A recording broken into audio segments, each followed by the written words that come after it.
सोने की थाल की कहानी। एक नगर में भगवान शिव का एक भव्य मंदिर था, जहाँ हर वर्ष दूर दूर से भक्तजन शिव जी के दर्शन के लिए आते रहते थे। श्रावण का महीना था। दूर दूर से कावड़िए कावड़ लेकर भगवान शिव को जलाभिषेक करने आए हुए थे। मंदिर का परिसर भक्तों की भीड़ से भरा हुआ था। तभी अचानक आकाश में बिजलियां हुई और सोने का एक थाल उतरा। उसी के साथ एक भविष्यवाणी हुई कि जो कोई भगवान शंकर का सच्चा भक्त और प्रेमी होगा, उसी को यह थाल मिलेगा। मंदिर के परिसर में उपस्थित सभी लोगों ने यह भविष्यवाणी सुनी। धीरे धीरे सभी इकट्ठे हो गए।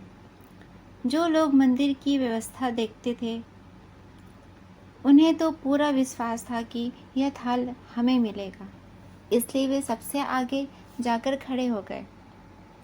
सबसे पहले एक पंडित जी आए और बोले, देखिए, मैं प्रतिदिन महादेव का अभिषेक करता हूँ, अतः मैं ही भोलेनाथ का सबसे निकटवर्ती प्रेमी और भक्त हूँ, इसलिए थाल मुझे मिलना चाहिए। इतना कहकर पंडित जी ने थाल उठाया। जैसे ही पंडित जी ने थाल उठाया, थाल पीतल का हो गया। यह देखकर पंडित जी बड़े लज्जित हुए। उन्होंने थाल यथास्थान पर रखा और वहां से निकल गए। इसी प्रकार वहां उपस्थित सभी पंडितों ने खुद को आजमाया, लेकिन शायद उनमें से कोई भी सच्चा भक्त नहीं था। उन्हें भी थाल यथास्थान पर रखकर चला जाना पड़ा। इसके बाद उस नगर के राजा का आगमन हुआ। राजा साहब आगे आए और बोले, मैंने महादेव के मंदिर में बड़ी भारी दान दक्षिणा दी है, इसलिए यह थाल मुझे मिलना चाहिए। इतना कहकर राजा साहब आगे बढ़े और थाल उठाया। जैसे ही राजा ने थाल उठाया, थाल तांबे का हो गया। यह देख के महाराज भी लज्जित हुए और थाल यथास्थान रखकर एक तरफ खड़े हो गए। इसके बाद इसी तरह एक से बढ़कर एक दानी, महात्मा और भक्त पधारे और थाल उठाया, लेकिन किसी के हाथ में कुछ और किसी के हाथ में कुछ और हो गया, लेकिन सोने का नहीं रहा। तब लोगों को पता चला कि हम में से कोई भी महादेव का सच्चा भक्त नहीं है। उसी समय एक किसान का आगमन हुआ।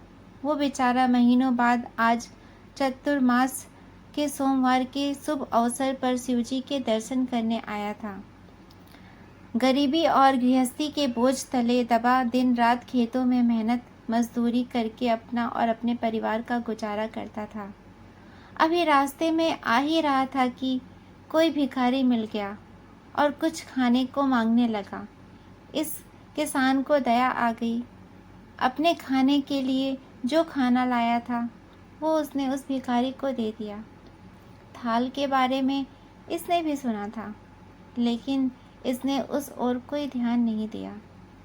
सीधा मंदिर में गया और महादेव का पूजन करके बाहर आ गया। एक परिक्रमा करके जाने को हुआ, तभी पीछे से एक व्यक्ति बोला, भाई, तुम भी थाल को उठाकर देख लो, हो सकता है तुम ही हो सच्चे भक्त हो जिसके लिए यह थाल आया है। किसान को लगा वह व्यक्ति उसका मजाक बना रहा है। किसान ने हंसते हुए कहा, भाई, मैं तो कभी कोई पूजा पाठ भी नहीं करता। महीनों में एकाध बार मंदिर आ जाता हूँ। मैं कैसे सच्चा भक्त बन सकता हूँ। वह अजनबी बोला, भाई, हम तो देख चुके हैं, हमारी भक्ति तो कोई भी नहीं है। अब तुम ही अपना हाथ लगाकर देख लो। सोने का थाल मिले ना मिले, किंतु पता चल जाएगा कि तुम्हारी भक्ति में कितनी सच्चाई है।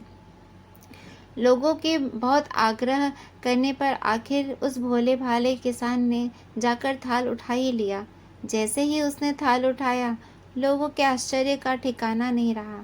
सोने का थाल रोशनी से चमचमाने लगा। यह देख सब लोगों में खुशियों की लहर दौड़ गई।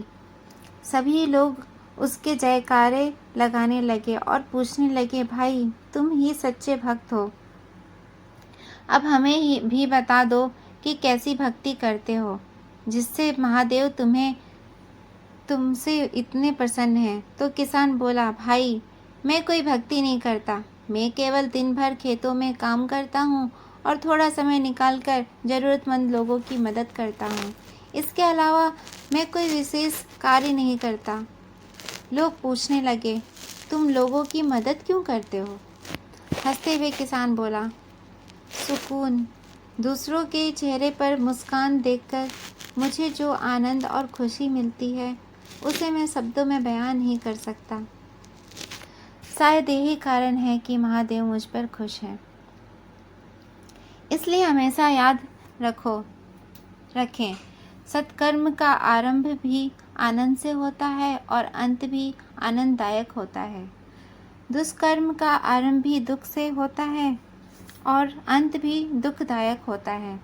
आप सैकड़ों मील की यात्रा करके भी दूसरों का दिल दुखाते हैं तो आपकी वह तपस्या, साधना और महादेव का दर्शन धूल के बराबर है। आपको मेरी ये कहानी अच्छी लगी हो तो मेरे चैनल को लाइक और सब्सक्राइब कीजिए। धन्यवाद।